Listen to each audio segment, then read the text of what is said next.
We are here to debate the top 5 criteria for best rapper alive. Best rapper alive. How did we get here? Shit. How did we get here? We got here because I got on TikTok to do a trend, because that's what you do to do numbers these days, apparently.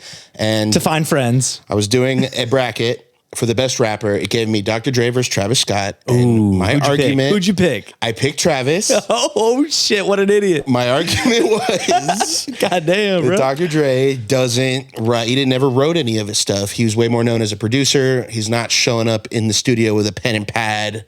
You know what I mean? He's not that guy for me. And yes, people do write for Travis also, but I get that before you leave a comment. But yeah, to me, songwriting wasn't... Nah, bro. Travis writes all of his own shit, bro. It wasn't that high in the list for me. So we decided to break this down and each create a top 5 criteria of what makes the best rapper. Alive. Or dead. Or dead. You can be dead. It's fine. Okay. Okay. All right. I didn't know that was part of the criteria. Best rapper. All right. Okay. Best rapper. Do you have a different criteria if they're dead? I mean, I need to check my list again. Yeah. No, but so we thought it'd be kind of fun where we didn't actually look at each other's lists. So we have no idea. We're basically going to go from most important on our list to the 5th most important on the list, right? And these are criteria when everyone's having the debate about who's the best rapper alive. We love to, who's the best rapper, alive or dead? We all like to have that debate amongst each other. But really, it's like, what are you factoring in? Like, and why is that particular criteria important to you, right? Yes. And so again, these are opinions. You're allowed to disagree. So go fuck yourself if you don't agree. And if you tell us our opinions are wrong, that's fine too. It just boosts our engagement. The algorithm loves haters. Indeed. And by the way, shout out to our sponsor, Guayaquil Yerba Mate. Yes. If you need a nice clean boost, try a Yerba Mate from Guayaquil. I should probably start drinking our sponsors' drinks, right? I mean, they're amazing. I know. Like, how do you not? I know. How do you not? So much better than coffee. Because it's past 9 p.m. and I don't want that caffeine boost that they give you. But all right, fair. Yeah. All right, we're going to start from the top. I'm going to kick us off. My number 1 criteria when debating who is the best rapper. What makes the best rapper? What makes the best rapper? I'm going lyricism. Number 1. Lyricism. Number 1.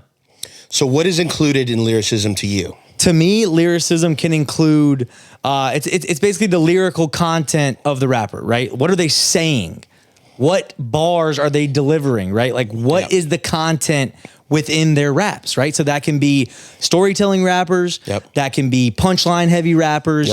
It doesn't matter, right? It's all the lyrical content and it's all under the lyricism umbrella, in my opinion. Do you agree with that? Like at least I agree with the umbrella. Okay, with the definition. I did include, I have lyricism on my list and I wasn't sure how we were going to do this. So I did include like bars, punchlines, along with storytelling kind of under the wordplay. Lyricism is one category. Exactly. Because it can also be rhymes, right? Like rhyme schemes. Are you rhyming, end rhymes only, like internal rhymes, like all the fun lyric related shit with the words. Yes. Right? Like what you're saying is under that umbrella. So that's my number 1. Yeah, that's terrible number 1.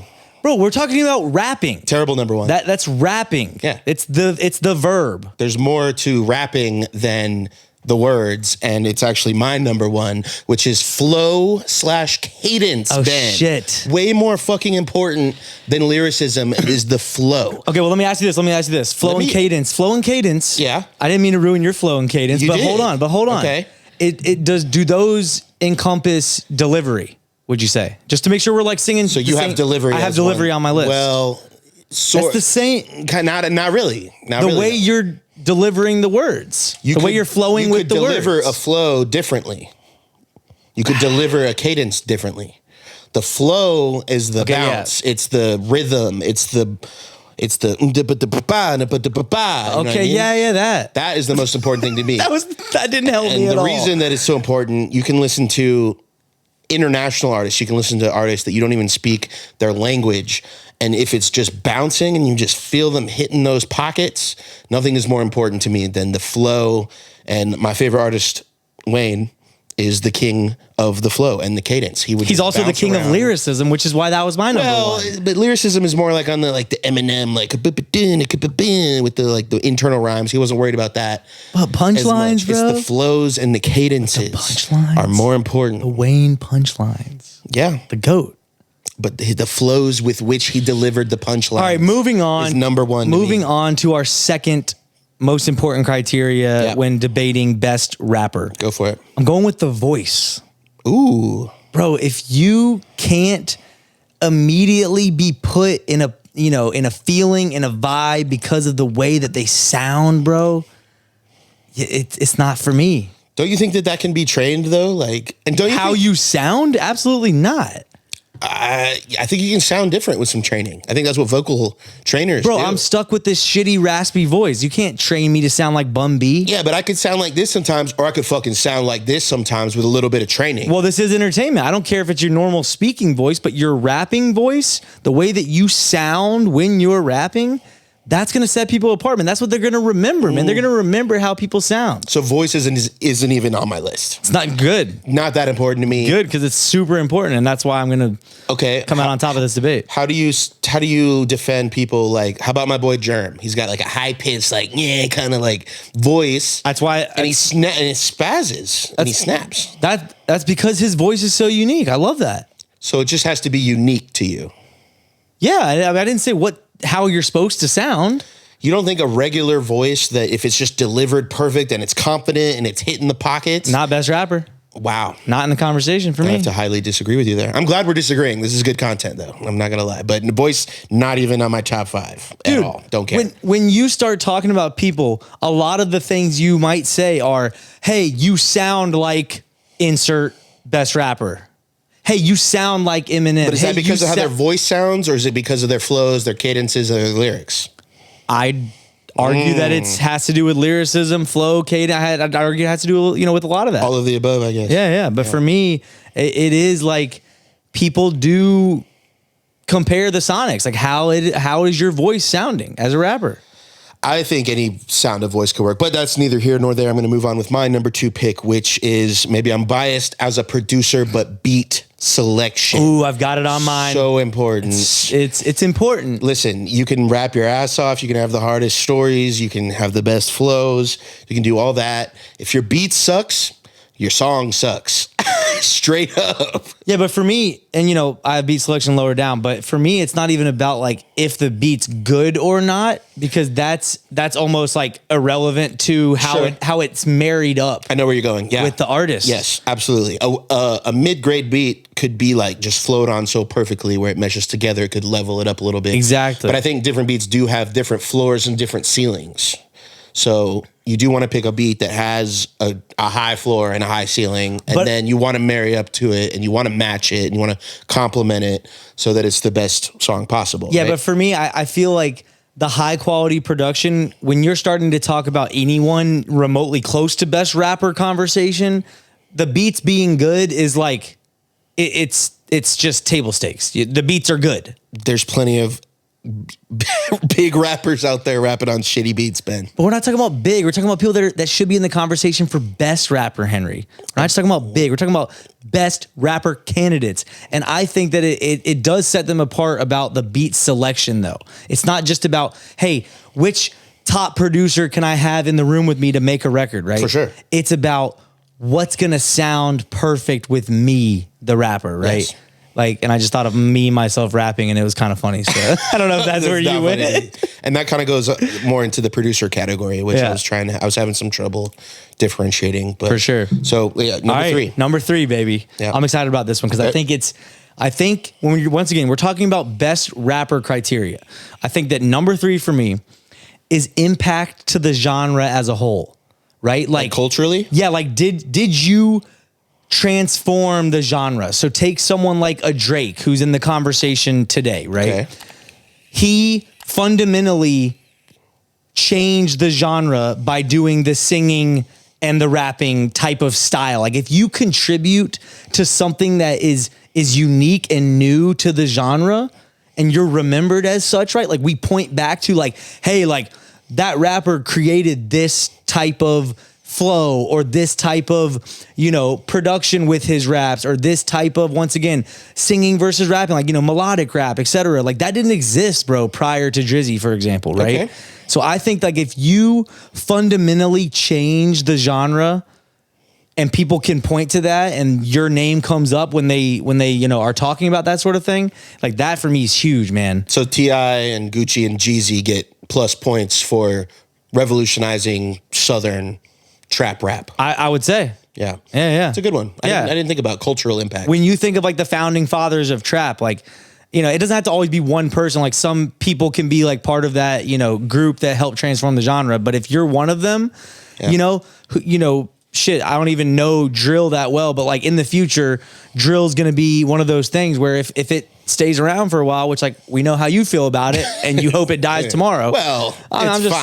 saying, but It can you're not a exist. fan. It You're can- not a fan. It can exist. Though. Sure. But I'm just saying that people like will remember Pop Smoke. they will remember the like early people that cemented that new thing, right? Yes. That kept the genre fresh, like Yes. because it can get stale. Like we're in a point where I think we're kind of feeling stale, where it's like there's a lot of the same shit out. Like who's gonna do something new? Yeah, do something new, rappers. Yeah, so you know that's why I think it's up there for me, man. Number 3. Okay. Well, my number 3 is where I inserted lyricism. Okay. Yep.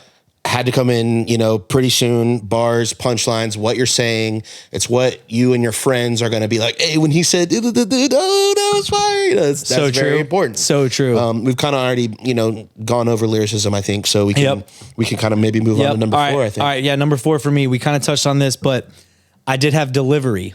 Yeah. So I know you don't want to throw flow and cadence, but I do think that's part of the way that you're delivering the raps. So I do think that like those components are there. There's other elements too, so I'm not going to argue there, but I think that it's really just how are the words and how are the raps being delivered over the beat. So there's things that can be involved with like artist performance, right? Like how clean is the rap, right? Like how well are you pronouncing words or muddying the words, if that's the style you're going for, whatever it is, you know, that you're trying to do. But like how crisp and like impactful is the delivery? Like how are we getting the message across with the way you're rapping? And I agree that maybe flow and cadence is part of that, but it's just not all of it to me. To me, flow and cadence is more important because you could deliver the same flow 100 different ways. You could rap the same cadence 100 different ways. So it's not quite the same thing. I do think delivery is important. I didn't really slot it in as a whole thing. I agree it's important. Yeah. I kind of might include that with, you know, maybe the flow and cadence if I had to. Yeah. And that was your number 1, right? Right. That was Which I your see what 1. you're saying. To me, delivery is more like the tone of your voice, the energy level, like you said. You know, are you Meek Milling it or are you like Lil Yachtying it? Or, you know what I mean? I just still think that like the reason why it was lower on my list is because like as important as flow and cadence are, people can I would say people can more easily copy flows and do it terribly. Yeah. Like there's bad renditions, but like renditions nonetheless of people's flows. Karaoke type beat. Yeah. I mean, I'm just saying, yeah, you can basically, you know, so that's where I think that's why I put voice up there. That's why we're obviously putting, you know, You put voice pretty high. bro, for me, it's everything almost. Like I borderline put it number 1. God damn. I'm not even kidding. Who cares what their voice sounds like? You Dude, can make any voice sound good. It's what's going to just be cemented in your brain, bro. It is, but I think any voice could be cemented in your brain if the flows are fire, the cadence is fire, the lyrics are fire, the beat is fire. Who cares what the voice sounds like? I don't know, man. My number 4 is versatility. Oh, This is a big one because you got people like DaBaby coming on the scene where people are trashing him and he's starting to maybe fall off a bit because a lot of his songs are sounding the same. You brought up Drizzy. This is a guy that King versatile. the ultimate chameleon. Literally the definition of versatile. Oh, reggaeton's hot right now, dude. Reggaeton song. Oh, And Jersey it's- Club's and it's hot right fire. now. Oh, it does it better than the people that started the shit. It's unbelievable. Yes, bro. This guy's insane. I'm actually so happy you chose versatility. Versatility Holy is important. You got to shit. keep it fresh. It's still got to be you, but it becomes your version of a thing. So it's like, oh, I like this artist, and oh, I like this style of music, and now they come together for this new thing. That's a fun feeling for me as a listener. So versatility, number 4. Yeah, being able to float between the styles Yes. is like because, and I'm gonna be honest, you know, you mentioned some of our favorite, you know, trap rappers from here in Atlanta. They're not necessarily in the conversation. Not maybe like genre wise, but within the genre, I think they have versatility, which can work too. Sure, but I just mean, you know, if you were to knock them for any criteria and say why aren't they always in these, you know, conversations? I think maybe their beat selection isn't as versatile, but if their flows and their cadences and their lyrics are versatile, Yeah. then you're still being versatile. You're still keeping me interested. Whereas DaBaby maybe wasn't as great switching any of those things up. But see, but you take someone like Outkast, the reason why for me they're, up in the conversation. I know they're a duo, but still, putting them on the, best rapper pedestal for me is because also of that versatility. I mean, absolutely. You take Speakerbox Love Below even just as sounds like none of their other projects, and it's one of their best. Exactly. Yeah. Yeah. So it's just absolutely shit like that, man. That's a good one. Versatility, baby. I might have just voted for you now. I was already winning, but now I'm winning. No, like you probably weren't winning, but like that shot you ahead. Okay, I'll take it. Damn. Okay. So obviously your number 5 is beat selection. My number 5 is beat selection. Yeah. We already went over it. I mean, you gotta. You think you can have those top 4 and have a whack beat and be a... Like I said, good beats are table stakes. That's not what beat selection to me means. But it's good still beats, important. like a good beat. Yeah, you have to have a good beat, but you're saying it's the 5th most important. I mean, I think that it's clearly on my list, though. Yeah, but it's last. What's your last one? My number 5 is project building. Can you make a project? Can you create a story, not just over one song, but over a group of songs? How are you? It's like making a series instead of making like maybe a movie. Okay, let me ask you this. How long is that going to stay important? Relevant? Yeah. How long do you think that will be on your list? I want to say that it's... If you make this list in 20 years, is it going to be on there? I absolutely think so. I think it's low right now on the average listener's radar, which saddens me to all hell because there's nothing like so true. Closing your eyes and zoning out and experiencing a project. Yeah. We're doing a million things at once now. This is a multitasking world we live in with smartphones and everything else going on. So it's hard for people to even just sit down and listen to a fucking... People used to just smoke a J and sit around a record player and hear a whole song, a whole album. It was the best. Doesn't happen anymore. But I think there's going to be a resurgence of that, and an artist's ability to tell a story over multiple songs is something that it's an X factor that can set someone apart to me. Okay, for me, you shit on me having beat selection number 5. You didn't even have voice on there, so they can just sound like anything. Yeah. They can just have a bland, normal, average Joe voice. Look at AI, bro. That is the Drake Weekend AI They're song. not in the conversation for best rapper, Henry. So that's a terrible example. You talk about in 5 years, I mean, who knows? Jesus. No, but honestly, seriously, voice, I didn't even convince you a bit. Like, dude, I didn't consider that, and after you brought it up, though, no, it's still not in my top fucking 5. What do y'all think, man? Leave a comment. What's your list? Who won? We want to know which ones we got right, which ones we got wrong. You guys usually give us more of the latter. Yeah, we'll take the shit. But shit on us. It helps the algorithm. Yeah, once again. No problem. As always, please like, comment, and subscribe. If you are listening to this on YouTube, we appreciate you all. And we appreciate you audio listeners as well. Love you guys. Yes.